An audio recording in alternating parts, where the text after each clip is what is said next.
گروہ، تین قسم کی ہستیاں تھیں۔ ایک صحابہ کرام رضوان اللہ علیہم اجمعین کا گروہ جماعت، ایک اہل بیت کا گروہ، اور ایک ازواج مطہرات کا گروہ۔ نبی کریم صلی اللہ علیہ وسلم کے صحابہ کی عظمت بھی بلند، نبی پاک صلی اللہ علیہ وسلم کی اہل بیت کی عظمت بھی بلند، نبی پاک صلی اللہ علیہ وسلم کی ازواج مطہرات کی عظمتیں بھی بلند۔ اب جو جتنا قریب ہوتا گیا اتنی عظمتیں بڑھتی گئیں۔ اب نبی پاک صلی اللہ علیہ وسلم کے نکاح میں جو آتی گئیں ان کو جو مقام مل گیا، وہ مقام اتنا بڑا مقام کہ کائنات کا کوئی مولوی، کوئی مفسر، کوئی عالم، کوئی محدث انکار نہیں کر سکتا کہ نبی پاک صلی اللہ علیہ وسلم کی تمام ازواج مطہرات امت کی مومنوں کی مائیں ہیں، ام المومنین ہیں۔ تو جب ساری حضور کی امت کی مومنوں کی مائیں حضور سید عالم صلی اللہ علیہ وآلہ وسلم کی ازواج مطہرات ہیں، تو پتہ یہ چلا کہ جب زوجیت میں آئیں تو ان کی فضیلت تمام صحابہ سے افضل ہو گئی، اس لیے کہ حضور کی زوجہ بننے کی نسبت سے وہ ساری کائنات کی مائیں بن گئیں، جتنی بھی ازواج مطہرات تھیں۔ پہلے ان کو وہ فضیلت نہیں تھی۔ ایک، اب یہاں میں آپ کو مثال دوں، جیسے صدیق اکبر رضی اللہ تعالیٰ عنہ کی صاحبزادی ام المومنین سیدہ عائشہ صدیقہ مقدسہ مطہرہ رضی اللہ تعالیٰ عنہ ہیں۔ ایک نسبت سے اگر دیکھا جائے تو نسبی اعتبار سے وہ صدیق اکبر کی بیٹی ہیں، بیٹی کے اعتبار سے باپ کی ایک افضلیت ہے کیونکہ باپ کا ایک درجہ مقام ہے، لیکن جب وہی نسبت رسول اکرم صلی اللہ علیہ وسلم کے ساتھ زوجیت کی ہے تو زوجیت کی وجہ سے وہ ساری کائنات کی ماں بن گئیں۔ تو یقینی بات ہے کہ اس بات کو کون انکار کر سکتا ہے کہ یہ نسبت جو ان کے حاصل ہوئی یہ ان کی ایک فضیلت ہے، اور یہ فضیلت سارے صحابہ سے ان کی افضل ہے۔ اسی طریقے سے جب باہر سے آئیں اور حضور سے نسبت قائم ہوئی، حضور کی ازواجیت میں داخل ہو گئیں، تو وہ کائنات کی ماں بن گئیں، جو رسول اکرم صلی اللہ علیہ وسلم کے گھر والے ہیں، جو حضور سید عالم صلی اللہ علیہ وسلم کے خاندان والے ہیں، جنہیں حضور صلی اللہ علیہ وسلم نے اپنا خون کہا، جنہیں حضور اکرم صلی اللہ علیہ وسلم نے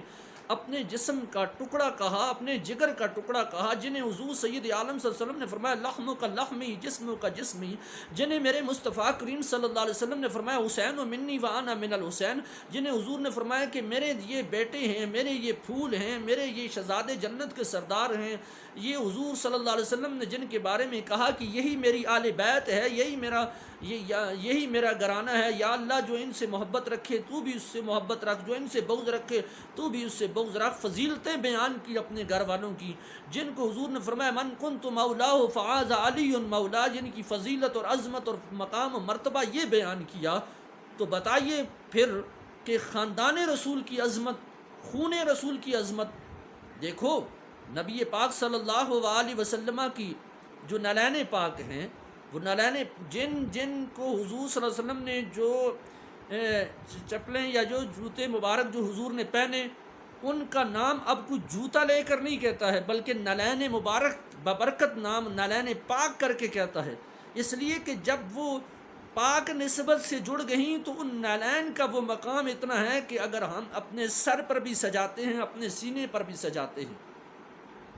کیونکہ وہ اب حضور صلی اللہ علیہ وسلم کے ساتھ ان نالین پاک کی نسبت ہو گئی، تو ہم اپنے سینے پر لگا کر اپنے سر کا تاج بنا کر کہتے ہیں۔ تو جو نالین پاک کی اتنی بڑی عظمت ہے،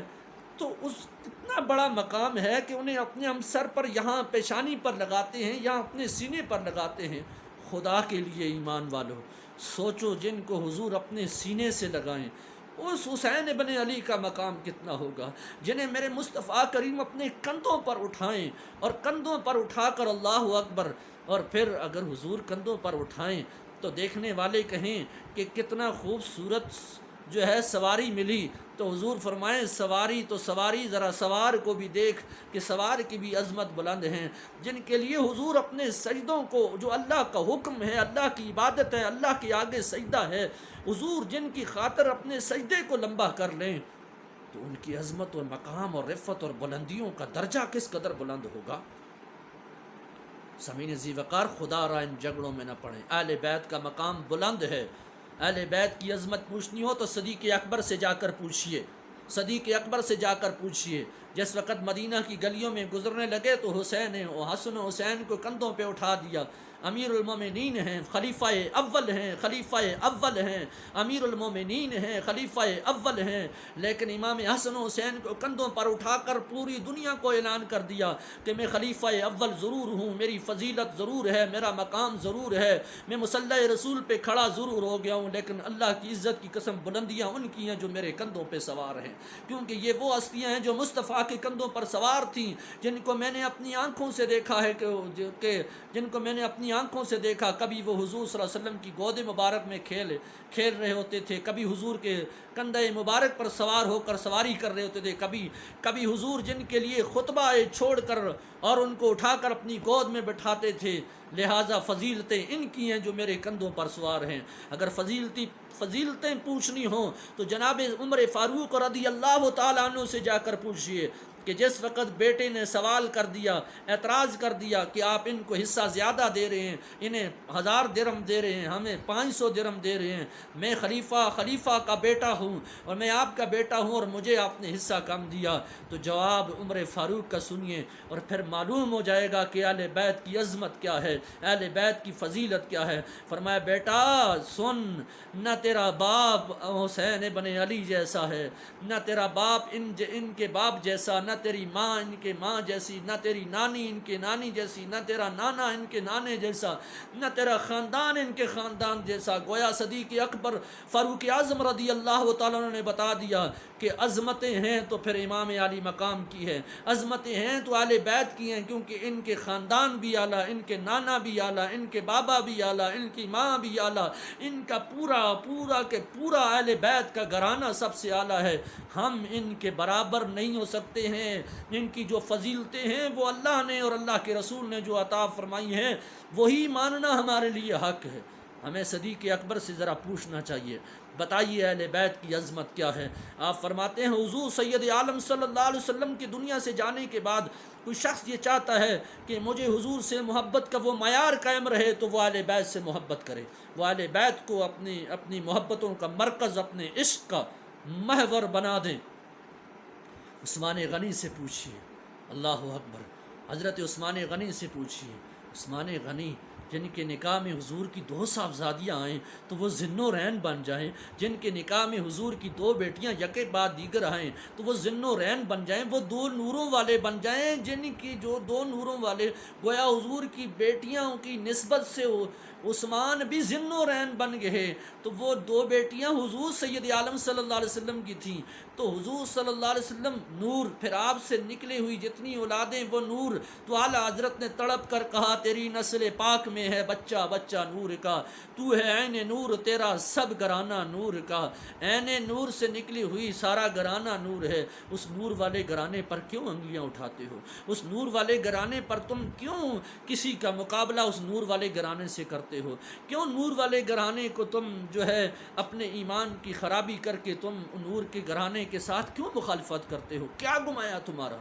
کیا گمایا مولا علی نے آپ کا؟ کیا اہل بیت نے تمہارے ساتھ کون سی زیادتیاں کی؟ اہل بیت تو وہ ہستیاں ہیں، اللہ اکبر، جنہوں نے حضور کے نانا کی دین کی حفاظت کے لیے اپنے آل اولاد بچوں کو گھر بار کو قربان کر کے اس دین جس کو ہم کلمہ پڑھ رہے ہیں، وہ دین جس کو ہم آزادی کے ساتھ نمازیں پڑھ رہے ہیں، روزے رکھ رہے ہیں، ہمیں دین کی اصل حقانیت، دین کی اصل ہمیں معلوم ہوئی ہے، یہ حسین ابن علی کا صدقہ ہے، یہ حسین ابن علی کا صدقہ ہے، یہ آل رسول کے خون کا صدقہ ہے کہ آج ہم سر اٹھا کر اللہ اور اللہ کے رسول کا ذکر کر رہے ہیں۔ ورنہ یزیدیت نے جس طرح اسلام کو مٹانے کے لیے سازشیں کی، یزید نے جس طرح نبی پاک کی سنت کو پامال کرنے کی کوششیں کی، کیونکہ ان کو معلوم تھا کہ خاندان رسول کے یہ نواسہ رسول جو امام علی مقام امام حسین ہیں، اگر یہ زندہ رہے اور اگر یہ رہے تو پھر ایسا ہوگا کہ پھر ہم دین کے اندر رخنہ نہیں ڈال سکتے ہیں۔ لیکن امام علی مقام نے اپنا جان، اپنی مال کو قربان کر کے دین پر آنچ نہیں آنے دی۔ تو سمین ذی وقار یہ تو گھرانہ افضلیت والا ہے، وَيُطَهِّرَ عَلَيْكُمْ تَطْهِيرًا، جس کی پاکیزگی کو میرے رب نے بیان فرما دیا۔ جن کی عظمتوں کو میرے رب نے بیان فرما دیا۔ جس وقت حضور سید عالم صلی اللہ علیہ وسلم نے تبلیغ کا سلسلہ شروع کیا، یہود و نصارہ جب دین اسلام کے دشمن ہوئے تو ذرا پڑھیے نا قرآن مجید، ذرا کھولیے قرآن مجید۔ اس وقت کون تھے جنہوں نے اسلام کے لیے اپنی جانوں کو پیش کرنے کے لیے حاضر ہوئے؟ وہ نبی کا مقدس گھرانہ، وہ نظر آئے گا آپ کو، سیدہ خاتون نظر آ رہی ہوں گی، جناب مولا علی کرم اللہ وجہ کریم اور حضرت امام حسن و حسین دائیں بائیں نظر آ رہے ہوں گے، جو موبائلے کے لیے یہودیوں اور نصرانیوں کے بڑے بڑے پادریوں کے مقابلے کے لیے جا رہے تھے۔ وہ کس لیے جا رہے تھے؟ وہ بتانا چاہ رہے تھے کہ دین سچا ہے، اگر دین سچا نہ ہوا تو ہماری جانیں چلی جائیں، لیکن ہمارا ایمان ہے، دین سچا ہے، آؤ ہمارے ساتھ، ہم اس کی سچائی ہیں۔ دین کی سچائی آل رسول ہے، دین کی سچائی آل رسول ہیں، خاندان رسول ہیں، کیونکہ ابتدائی سے دین کی سچائی، توحید کی سچائی، اللہ کی وحدانیت کی سچائی اور نبی پاک صلی اللہ علیہ وسلم نے جو پیغام لے کر آیا اس کی سچائی اور قرآن کی سچائی کے لیے سب سے پہلے خاندان رسول نے نکل کر اپنی جانوں کو پیش کر کے یہود و نصارہ کو للکار کر کہا، اگر آؤ، ہمارا عقیدہ ہے اللہ وحدہ لا شریک ہے، ہمارا عقیدہ ہے کہ ہمارا دین سچا ہے، ہمارے رسول سچے ہیں، ہمارا قرآن سچا ہے، آؤ مقابلے کے لیے، اگر تم اپنے قول میں پکے ہو۔ لیکن کوئی بھی نہ آیا تو معلوم یہ ہوا کہ سب سے پہلے آل رسول نے ابتدائی سے اپنی جانوں کا نذرانہ دینے کے لیے اسلام کے لیے پیش کیا۔ تو پھر اعتراض آل رسول پر،